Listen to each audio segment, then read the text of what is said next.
आप लोग सूर्य को देखते हो, है ना, सूर्य को, अच्छा रोज देखते हो सभी।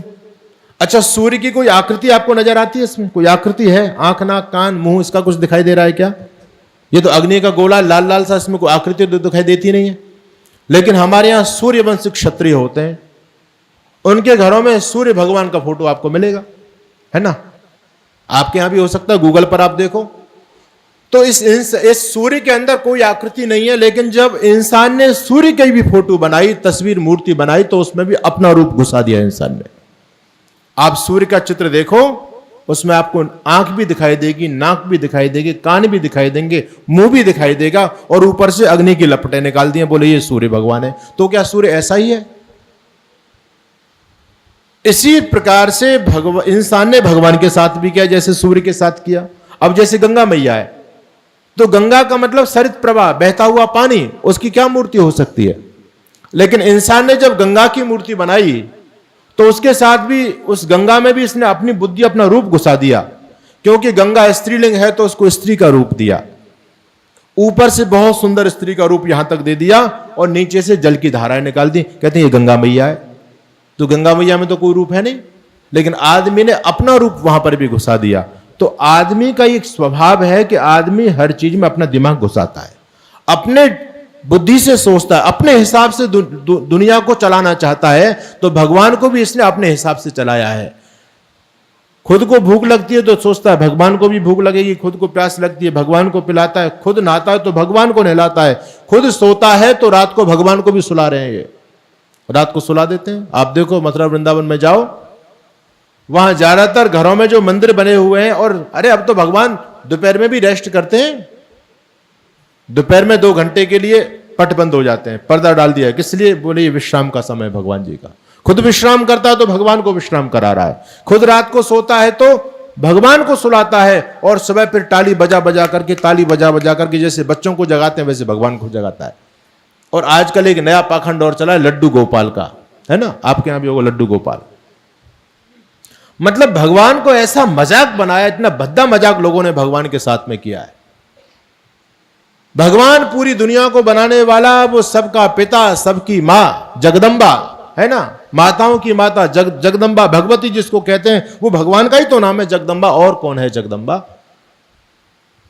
वो पूरी दुनिया को बनाने वाला इंसान ने उसको भी लड्डू गोपाल। देखो ये मतलब आदमी की प्रकृति देखो। भगवान मोटा चाहिए मोटा बना लो, छोटा चाहिए छोटा बना लो, बच्चा चाहिए बच्चा बना लो।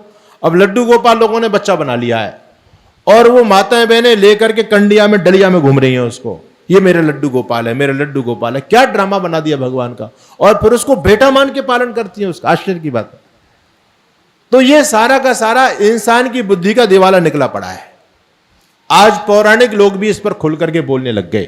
पहले तो हम ही बोलते थे, अब हमारे राजेंद्र दास महाराज हैं, बहुत बड़े जो है ना, बहुत बड़े धर्म गुरु हैं, वो भी कह रहे भैया ये तुमने क्या ड्रामा शुरू कर दिया लड्डू गोपाल का, जगह जगह घूम रहे हो, भगवान का अपमान हो रहा है। अरे वस्तुतः देखा जाए तो भगवान की मूर्ति बनाना ही भगवान का बहुत बड़ा अपमान है, उसकी कोई मूर्ति नहीं हो सकती। तो वेद ने कहा कि हम परमात्मा की भक्ति करें तो कैसे करें? तो वेद ने कहा उसके पास में जाने का तरीका क्या होना चाहिए।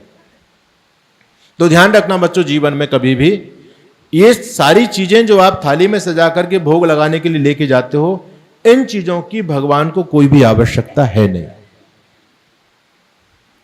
उपत्वाग्ने दिवे दिवे दोषा वस्त्र धिया वयम, बड़ा सरल सा प्यारा सा मंत्र है कि भगवान का भजन कैसे करना चाहिए, कब करना चाहिए।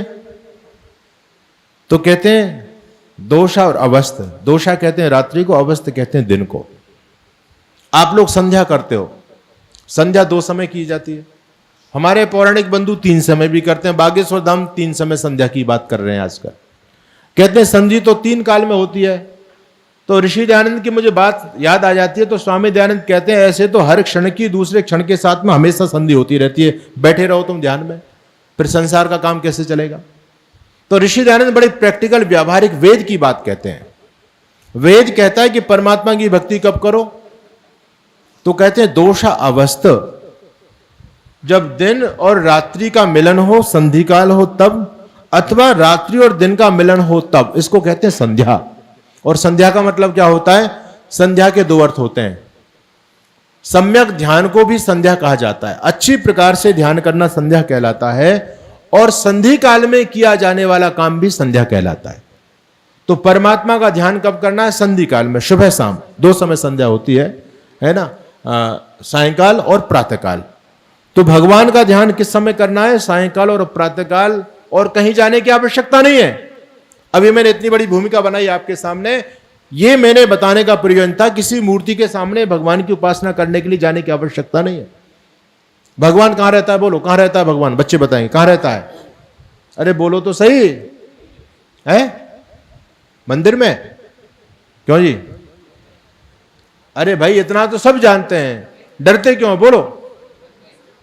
सब जगह। बच्चे कह रहे हैं जी महाराज भगवान सब जगह रहता है। मैंने हर जगह स्कूल में जाकर के प्रश्न पूछता हूं कि भगवान कहां रहता है? सब जगह। सभी लोग कहते हैं जी सब जगह रहता है, सब जगह रहता है। और भगवान की भक्ति करने कहा जाते हैं लोग मंदिर में। आश्चर्य की बात। कह रहे हैं भगवान सब जगह है, तो फिर भाई मंदिर में क्यों जा रहे हो आप? एक बात बताओ। वो तो निराकार है, मंदिर में जाने की आवश्यकता क्या? भगवान कृष्ण ने गीता में बताया, ईश्वर सर्वभूतेषु हृदय देशे अर्जुन तिष्ठति। परमात्मा का ठिकाना बता रहे हैं। वैसे तो भगवान जर्रे जर्रे के अंदर विद्यमान है, कण कण में विद्यमान है, लेकिन उसका एक ऑफिस है जहां वो मिलता है। भगवान के दर्शन करने का एक ठिकाना है। तो कौन सा स्थान है? कहते हैं हृदय देशे अर्जुन तिष्ठति। वो हृदय देश में रहता है। देखो 2 प्रकार के मंदिर हैं बच्चों, 2 प्रकार के मंदिर। यह बात सत्य है कि भगवान मंदिर में ही मिलता है, मंदिर में ही भगवान के दर्शन होते हैं। लेकिन दोनों मंदिरों में फर्क है। एक मंदिर इंसान का बनाया हुआ है और एक मंदिर भगवान का बनाया हुआ है। अच्छा मुझे बताओ, इंसान का बनाया हुआ मंदिर श्रेष्ठ होगा या भगवान का बनाया मंदिर श्रेष्ठ होगा? सीधी सी बात है। इंसान का बनाया हुआ मंदिर, आपके पानीपत में जितने भी मंदिर हैं सारे के सारे किसने बनाए? इंसान ने बनाए, ईंट पत्थर से कारीगर मिस्त्री लोगों ने बनाए। और भगवान का बनाया हुआ मंदिर कौन सा है? हाँ, ये जो शरीर है ये भगवान की रचना है, और इस शरीर के अंदर भी एक भगवान ने अपना स्पेशल कमरा बनाया हुआ है, जहां पर वो बैठते हैं, जहां पर अपना दर्शन देते हैं, मुलाकात जहां आप कर सकते हो उनसे। वो कौन सा है? वो आपका हृदय देश है, जिसको कहते हैं मन मंदिर। इसलिए हमारे उपदेशक गाते हैं, तेरे पूजन को भगवान बना मन मंदिर आलीशान, किसने देखी तेरी सूरत कौन बनावे तेरी मूरत, तुम हो निराकार भगवान बना मन मंदिर आलीशान।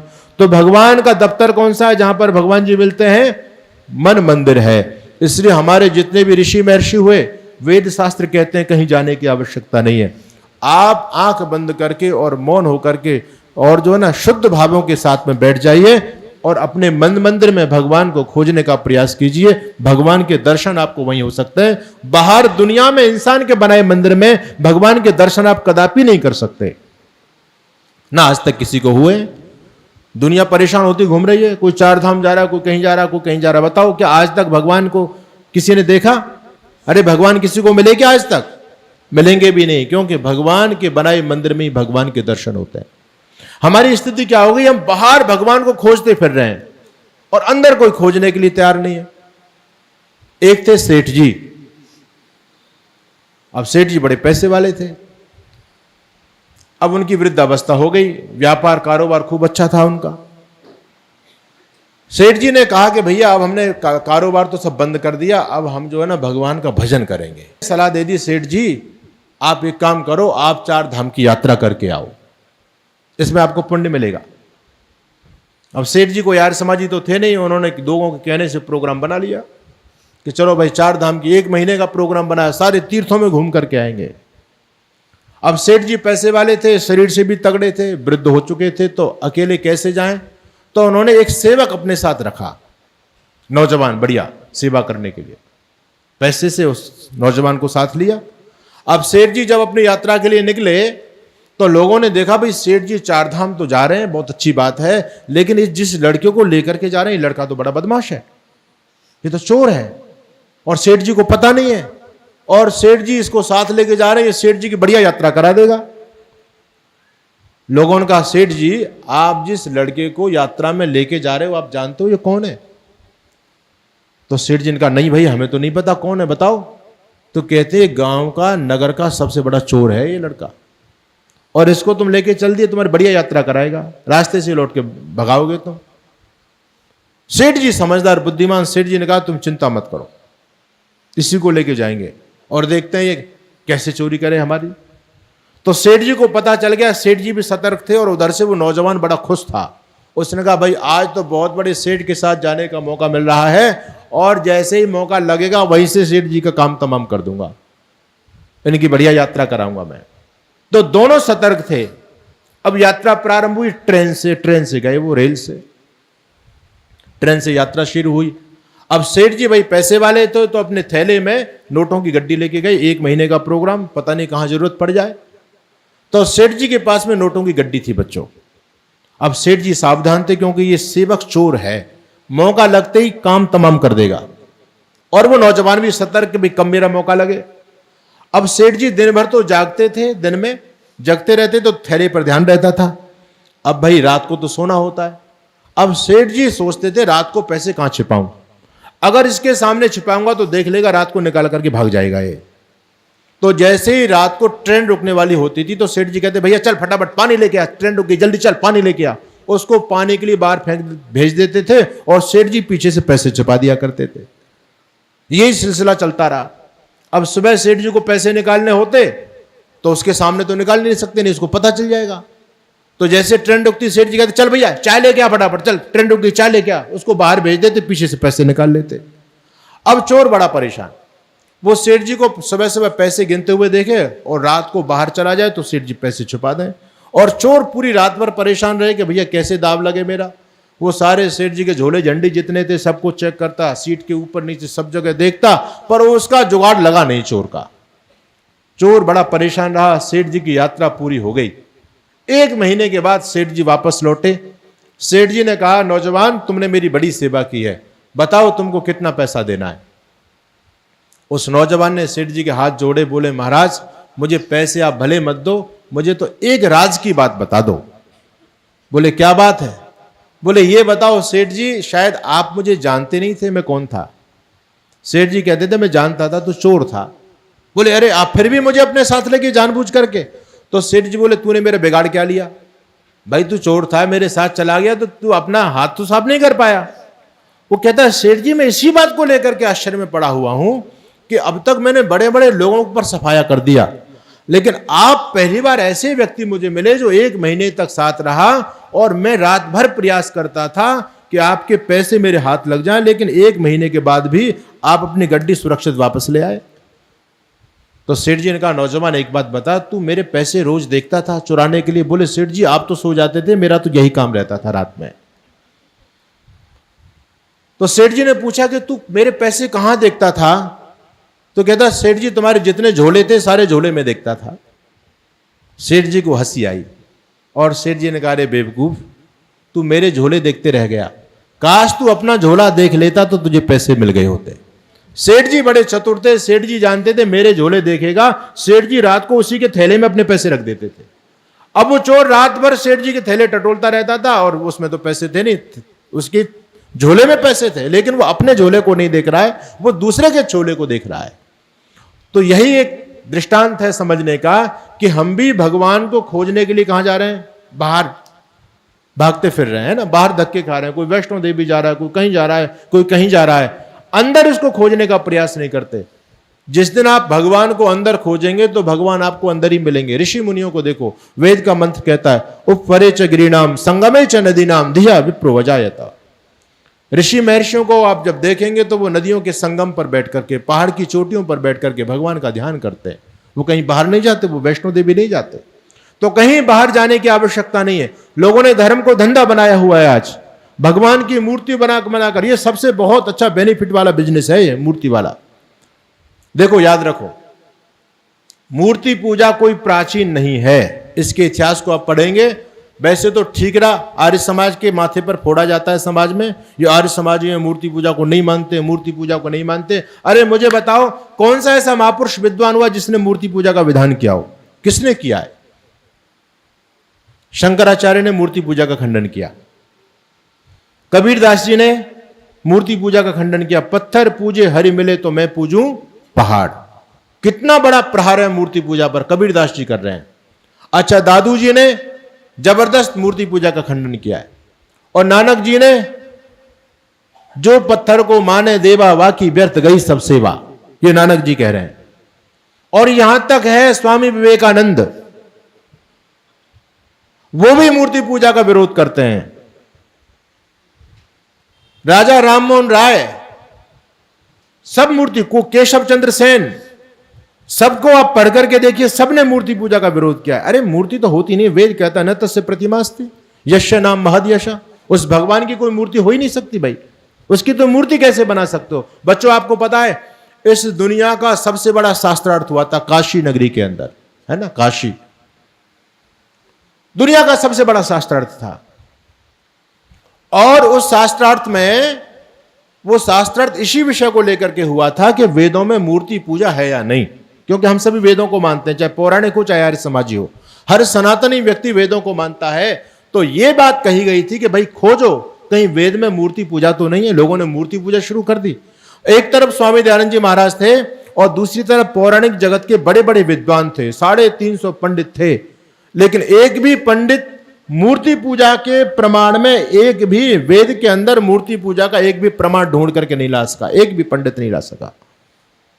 हमारे अभी संबित पात्रा जो राज्यसभा के सांसद भी हैं, आरएसएस के बड़े विस्तारक हैं वो, और बीजेपी के नेता हैं, उन्होंने भी इस बात को स्वीकार किया। टीवी चैनल पर मैंने उनको देखा, वो कह रहे थे हम सनातनी लोग निराकार ब्रह्म की पूजा करने वाले थे। काशी शास्त्रार्थ के अंदर स्वामी दयानंद के प्रश्नों के सामने कोई उत्तर नहीं दे पाया, और स्वामी दयानंद ने दुनिया के सामने सिद्ध किया वेद के प्रमाण दे करके कि वेद में कहीं भी मूर्ति पूजा नहीं है। दुनिया इस बात को मानती है। फिर ये मूर्ति पूजा आ कहां से गई भाई, सोचो। ये तो लोगों का बिजनेस है। और आजकल मैं आपको बता दूं एक बिजनेस और बड़ा, इस्कॉन वालों ने जबरदस्त बिजनेस चलाया हुआ है। इस्कॉन वालों ने आपकी कमजोरी को सब लोग पकड़ चुके हैं कि हिंदू बुत परस्त है, ये तो जहां भी देखता है पत्थर वहीं सिर झुका देता है। देखो ना तो इस्लाम वाले मूर्ति पूजा मानते हैं, नहीं मानते वो। और ये जितने मतपंथ हैं जो विद्वान लोगों ने चलाए, उस पर कहीं पर भी मूर्ति पूजा नहीं। हमारे यहां कहां से आ गई मूर्ति पूजा? तो ये बहुत बड़ा बिजनेस है। आप कोई बिजनेस व्यापार शुरू करना चाहते हो, कोई दावा नहीं, गारंटी नहीं कि आपका बिजनेस चल ही जाए, ठीक है। और चल भी गया तो लॉस भी होता है भाई बिजनेस में, लोगों को करोड़ों करोड़ों के घाटे हो जाते हैं। लेकिन आप एक मूर्ति लेकर के आओ 1500 रुपए की, और रास्ते में एक पीपल के पेड़ के नीचे रख करके लीप करके बैठ जाओ, 4 अगरबत्ती जला दो, शाम तक तुम्हारी दिन भर की झाड़ी आराम से निकल करके आ जाएगी। कितना बढ़िया तरीका है। आदमी मेहनत क्यों करेगा, इसी धंधे को अपनाएगा, इसी को बढ़ाएगा लोग। तो ये जो है ना, ये बहुत बड़ा षड्यंत्र चल रहा है। मूर्ति पूजा मूर्ति पूजा मूर्ति पूजा, पता नहीं कहां से आ गई भाई। वेद शास्त्र उपनिषद गीता कहीं पर भी एक भी प्रमाण आपको नहीं मिलता है। तो भगवान को लोगों ने तमाशा बना दिया, तमाशा खुद खा रहे हैं। आप लोगों ने बचपन में, हमारे समय में गुड्डा गुड़ियों का खेल लोग खेलते थे, गुड्डा गुड़िया बनाते थे, कोई मिट्टी की, कोई प्लास्टिक के ले आते थे, कोई कपड़ों की बनाते थे। उस गुड्डा गुड़िया के खेल में उनकी शादी भी करते थे, उनको रोटी भी बनाते थे, उनका घर भी बनाते थे, 4 ईंट ऐसे रख करके है, उसका घर भी बनाया। और बच्चे उनके लिए रोटी बना रहे हैं, बोले इनको रोटी खिलाएंगे, कपड़े पहनाते थे उनको, शादी करते थे उनकी। तो जब समझदार व्यक्ति देखते थे तो हंसते थे, बोले देखो कितने बड़े नादान हैं ये इनको रोटी खिला रहे हैं, इनकी शादी कर रहे हैं, इनको कपड़े पहना रहे हैं, इनको सुला रहे हैं। जब बच्चा इस काम को करता था तो बड़े समझदार देखते थे तो कहते थे बड़े नादान है ये, हंसते थे हमारे कार्यों पर। लेकिन आज जब बड़ा व्यक्ति इस काम को करता तो कहते हैं भगवान जी का बड़ा भक्त है ये, भगवान जी को खिला करके खाता है, नहला करके नहाता है, भगवान जी की बड़ी सेवा करता है। तो ये सारा का सारा आडंबर है, पाखंड है ये। भगवान की कोई मूर्ति नहीं हो सकती।